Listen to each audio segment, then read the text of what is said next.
नमस्कार। आज आजादी के महोत्सव में मल्हार आप सबका स्वागत करता है। आज हम आपको कुछ अनसुने अनकहे किस्से सुनाएंगे जो प्राण है इस आजादी के उनके दारों से मिलवाएंगे, जो भस्म हुए इस ज्वाला में उनके किस्से बतलाते हैं। इस देवभूमि भारत का हम लेखा जोखा सुनाते हैं। तो बच्चों, देखा तुम लोगों ने कैसे गांधी जी के सिविल डिसोबीडियंस मूवमेंट ने हमारे भारत में एक खास भूमिका निभाई। सर, अगर गांधी जी का आंदोलन इतना ही प्रभावशाली था तो कुछ क्रांतिकारियों ने हिंसा का मार्ग क्यों अपनाया? काफी दिलचस्प सवाल पूछा है तुमने। चलो, मैं तुम्हें एक ऐसे क्रांतिकारी से मिलवाता हूँ जो अपने समय में क्रांति का प्रतीक था और गांधी जी से भी ज्यादा प्रसिद्ध था। अक्सर तूफान से पहले शांति हुआ करती है, पर आज लाहौर जेल में शांति और जोश के बहर से पहले एक आंधी आई। एक क्रांतिकारी, एक सिपाही, देशभक्त शहीद आजम भगत सिंह की आखिरी रात कुछ यूं ही विचारों की आंधियों में बीत गई।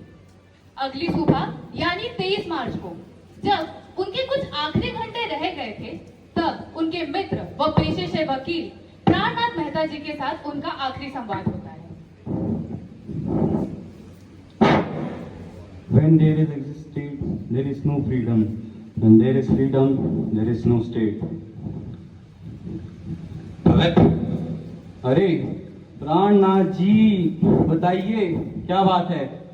कैसे हो भगत सिंह? वैसा ही हूँ जैसा आप सबने हमेशा देखा है, खुश हूँ। देखो भगत, मैं यहाँ तुम्हें कोई सांत्वना देने नहीं आया। तुम्हें देखकर ही मालूम चल रहा है कि तुम्हें तो डर का अंश भी नहीं और इन आंखों में सिर्फ देशभक्ति भरी हुई है। इस कदर वाकिफ है मेरी कलम मेरे जज्बातों से, मैं इश्क भी लिखूं तो इनकलाब लिख जाता है। मेरी हर सांस आजाद हो जाती है जब मैं आसमां देखूं और तिरंगा दिख जाता है। भगत, तुम्हें कुछ चाहिए हो तो बताओ। मेरी हर सांस आजाद हो जाती है जब मैं आसमां देखूं और तिरंगा लहराता है। कभी ये दिन आएगा कि जब आजाद हम होंगे, या अपनी ही जमीन होगी या अपना ही आसमां होगा। शहीदों की चिताओं पर लगेंगे हर बार मेले, वतन पर मरने वालों का यही नामो निशान होगा। तुम्हारा कोई संदेश हो तो बताओ मुझे भगत। कुछ देर के लिए मुझे डर लग रहा था कि मैं अपने कार्य से आश्वस्त नहीं हो पाऊंगा। अध्ययन, यह एक महत्वपूर्ण पुकार थी। पंडित जी और सुभाष जी को मेरा शुक्रिया कहिएगा, उन्होंने मेरे मुकदमे में काफी दिलचस्पी दिखाई। देश के युवाओं को कहना कि स्वराज को अपना लक्ष्य बनाए। नेहरू जी के अनुसरण में देश का युवा काफी प्रगति करेगा।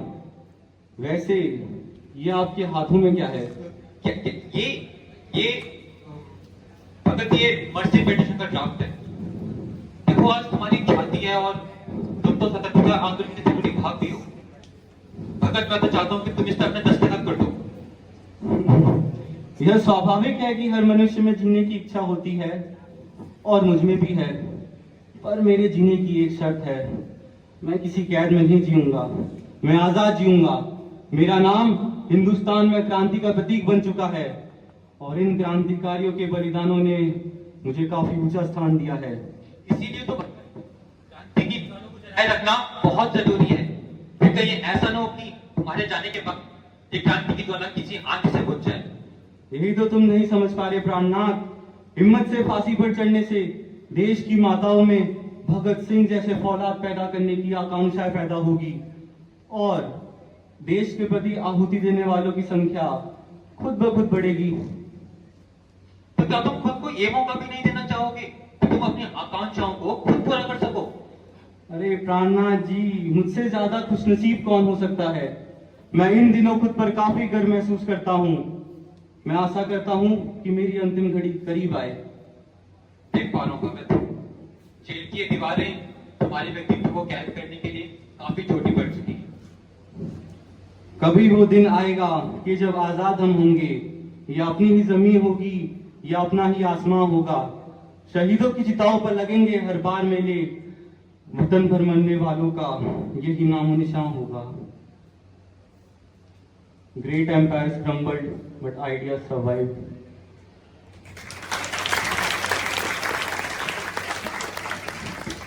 चली सांस की आंधी थी जो ठहर गई वो पल भर में, छाया शोक का तिमिर पास देश के फिर हर घर में। बुझी ज्वाला उस विचार की जो हम उसको नमन करते हैं। कह गया जो जाते जाते, खुश रहना देश के प्यारों, अब हम तो सफर करते हैं। और फिर 16 साल बाद वो घड़ी आई जिसका हम देशवासियों को बेसब्री से इंतजार था। 15 अगस्त 1947 नेहरू जी ने मध्य रात्रि को फिर से देश को संबोधित किया, एक नए आजाद देश को।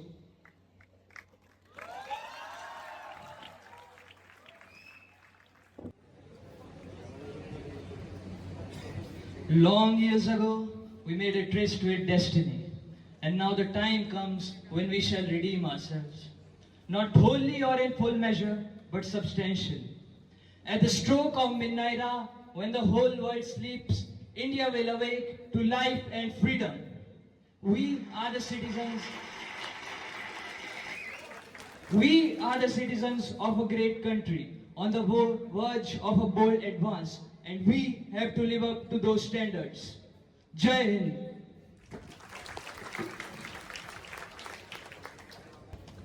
सर, मैं बस सोच रही थी कि केवल स्वतंत्रता ही तो हमारे भारत का इतिहास नहीं है। जैसा कि हम जानते हैं, हमारा भारत पहले भी कई रियासतों में बटा हुआ था और सरदार जी ने हमारे भारत को एकजुट किया था। लेकिन कैसे? आज जो भारत हम देख रहे हैं वो केवल स्वतंत्रता के कारण नहीं बना है। हमें स्वतंत्रता के बाद भी कुछ राजनीति और बहुत कुछ बदलाव मिला होगा जो हमें इस राष्ट्र की ओर ले जा गया। देखो, हमारे इतिहास में तो इतिहास की बातें हैं, लेकिन हमारे साहित्य में आपको इसका सार मिलेगा। आइए इसको आगे समझने के लिए इतिहास का एक और महत्वपूर्ण दृश्य को देखते हैं। भारत गौरवशाली और विशाल भूभाग का यह देश, जाने कितनी ही परंपराओं का संगम है, कितनी ही भाषाएं, अलग अलग वेशभूषा, अलग अलग धर्म और परंपराएं। क्या भारत का ये यथार्थ अस्तित्व हमेशा से रहा है, या फिर ये परिणाम है इतने अलग अलग बदलाव का, इतने अलग अलग विचारधाराओं के टकराव का, जिसका नतीजा युद्ध रूपी सुनामी ना होकर संगम रूपी ज्ञान गंगा का विस्तार संपूर्ण आर्यवर्त में देखा जा सकता है। अंग्रेजों के जाने के बाद देश आजाद तो हुआ, पर कितने देश? 30 जनवरी 1948 में गांधी की मृत्यु के बाद देश ने एक नया रास्ता अपनाया। अहिंसा के मार्ग को पूर्ण रूप से नहीं छोड़ा, पर हिंसा का भी प्रयोग किया। तो आइए जानते हैं हमारे देश के एक ऐसे शख्सियत के बारे में जिसने हमारे भारत के मानचित्र का निर्माण किया, सरदार वल्लभ भाई झवेर भाई पटेल और उनका ऑपरेशन पोलो। आखिर इतनी हिंदू आबादी होने के बाद भी हैदराबाद के निजाम एक सेक्युलर कंट्री छोड़कर एक इस्लामिक कंट्री क्यों जाना चाह रहे हैं? सरदार जी, हालांकि हैदराबाद की 85% से ज्यादा आबादी चाहती है कि वो हिंदुस्तान में रहे, पर उस राज्य के जो पदाधिकारी हैं वो चाहते हैं कि वो पाकिस्तान से जाके जुड़ जाएं। उन्होंने निजाम में तो पाकिस्तान को अच्छा खासा कर्ज भी दे रखा है। पहले तो निजाम साहब चाहते थे कि उन्हें वो इंडिपेंडेंट रहे। उन्होंने तो माउंटबेटन को अर्जी भी लगाई थी कि उन्हें कॉमनवेल्थ देशों में शामिल किया जाए, पर उस अर्जी को माउंटबेटन ने ठुकरा दिया। आखिर कब तक हम इन रजाकारों के कारण चुप बैठे रहेंगे? राजा गोपालाचार्य जी के अनुरोध का भी कोई परिणाम नहीं निकला। पाकिस्तान ने तो फ्रांस से 2 लाख राइफल और रिवॉल्वर का भी प्रस्ताव रखा था, पर यह साफ दिखता है कि वो युद्ध की तैयारी कर रहे हैं। उनके हथियार तो कराची से वरांगल तक भी पहुंच चुके हैं। गांधी जी की मृत्यु को अभी 6 महीने में और ऐसी उग्रवादी स्थिति बनी हुई है। मैं गांधी जी के विचारों से पूर्णतः सहमत हूँ, पर जब अहिंसा के सारे दरवाजे बंद हो जाते हैं तो हिंसा ही एकमात्र उपाय बचता है। उनके पास तो लगभग 2 लाख रजाकारों का समर्थन भी है। पाकिस्तान और फ्रांस से तो हथियार भी पहुंच चुके हैं। वक्त आ गया है कि अब अपने अहिंसा वाले विचारों को एक तरफ रखकर देश हित के लिए हिंसा का प्रयोग करें। ये देश हित के लिए काफी जरूरी है। हमें हैदराबाद को सीज करना होगा, हमें अपने सिपाहियों को हैदराबाद के अंदर घुसाना होगा। नेहरू जी मानेंगे? नेहरू जी आज भी डिप्लोमेटिक तरीके से हैदराबाद को जीतना चाह रहे हैं, पर वो कतई संभव नहीं दिख रहा है। और तो और रजाकारों ने आसपास के इलाकों में काफी उत्पाद मचा रखा है और अपनी बहन बेटियां भी सुरक्षित नहीं है। हमें हैदराबाद को जीतना ही होगा। मैं नेहरू जी से बात करता हूँ।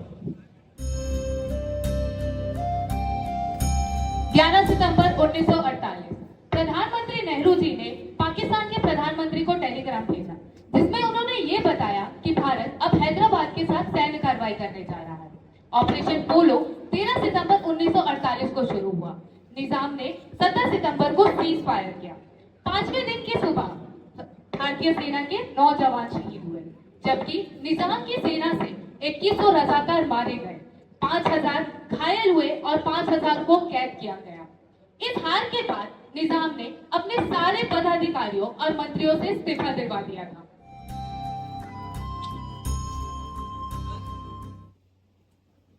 तो सर, भारत का जो आज मानचित्र हम देखते हैं वो कब तैयार हुआ था? भारत वास्तविक में तब आजाद हुआ जब हमने हमारा संविधान लागू करवाया 26 जनवरी 1950। लेकिन भारत एक संपूर्ण राज्य देश तब बना जब हमने गोवा को जीता 19 दिसंबर 1961। तो क्या सर इतना ही था हमारे भारत का पूर्ण इतिहास? नहीं, हमारे भारत में फिर काफी राजनीति बदलाव आए, जिसके कारण हमारे इतिहास को अस्तित्व मिला। जैसे बात यह है कि राष्ट्र का लोकतंत्र राष्ट्र के नेताओं को दे दिया जाता है। तो क्या हमारे भारतीय इतिहास में भी कोई ऐसा अध्याय मौजूद है? हाँ, चलो फिर अपने अंतिम अध्याय की ओर बढ़ते हैं। अब भारत लोकतंत्र तांत्रिक देश के सबसे काले अध्याय को देखते हैं। 25 जून 1975, जब कई राजनीतिक उलझनों में फंसकर हमारे देश के प्रधानमंत्री ने इमरजेंसी की घोषणा कर दी थी।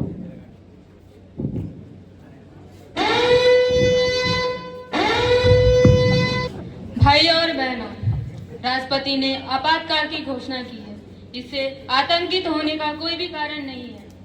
मैंने भारत के जनता के लाभ के लिए काफी प्रगतिशील उपाय किए हैं। प्रजातंत्र के नाम पर प्रजातंत्र को नकारने की कोशिश की जा रही है। विधिवत रूप से निर्वाचित सरकारों को कार्य करने नहीं दिया जा रहा। देश भर में हिंसा की स्थिति बनी हुई है। हमारे मंत्रिमंडल के साथी श्री NN मिश्रा की अमानवीय रूप से हत्या की गई है। यह निजी मामला नहीं है। यह घटना बहुत दिनों से धैर्य से देखा जा रहा है। राष्ट्र की अखंडता के लिए हमें कठोर कार्रवाई करना जरूरी है। मैं शीघ्र ही उपायों की घोषणा करूंगी। मैं विश्वास दिलाना चाहती हूं कि इस नए आपातकाल घोषणा से कानून प्रिय नागरिकों के अधिकारों पर किसी भी प्रकार का असर नहीं पड़ेगा। और ये था आजाद भारत के इतिहास में आज तक का सबसे काला अध्याय, इमरजेंसी, जिसने पूरे देश को ये समझाया कि केवल आजाद हो जाना किसी देश का लक्ष्य नहीं हो सकता। और फिर युवाओं का आक्रोश निकला। है आवाज सभा में अब भी लफ्ज मगर आजाद नहीं। तुम्हारी कुर्सी तुम्हें मालूम है, ये लोग तुम्हें है याद नहीं। ये जमीन अब भी हक है हमारा, तुमसे कोई फरियाद नहीं। तुम भी इसी मिट्टी के हो, मैं कोई यहाँ उस्ताद नहीं। ये लम्बा क्षमा नहीं है, शहर तो फिर से आएगा। बाकी जो बची है बेड़ियां उन्हें अंगारों से नहलाएगा। जो थमी नहीं है आंधी आज हरोड़ मातम छाएगा। जो टिका रहा है भूमि में है वही वीर कहलाएगा। कलम तुम्हारे हाथ में हो तकदीर पे फिर रोना क्या है। वैस से अब फ्रांस से बढ़कर होना क्या है। अभी तो पाकिस्तान बहुत है, अभी ये लम्हा थमा नहीं। जो नहीं रही स्वराज अगर फिर आजादी का होना क्या है। हम भारत के हैं दूत सभी, हम गौरव अपना गाते हैं। स्वर्णिम भारत की वो गाथा आज फिर से हम दोहराते हैं। निर्भीकता का सार यही है, छत्रपति की कटार यही है। कई स्वर तलवारों की है, दिनकर की पुकार यही है। यही देश का लेखा जोखा, कोई मिथक कथा नहीं है। राजतंत्र की हार यही है, छत्रपति की कटार यही है। नया मगर उन्माद अभी है, लफ्जों में हाल बया है। इस काली स्याही में भी स्वर्णिम अक्षर हम पढ़ते हैं। बलिदानों के लहू से सिंचित माटी को नमन हम करते हैं। भारत को नमन हम करते हैं, भारत को नमन हम करते हैं।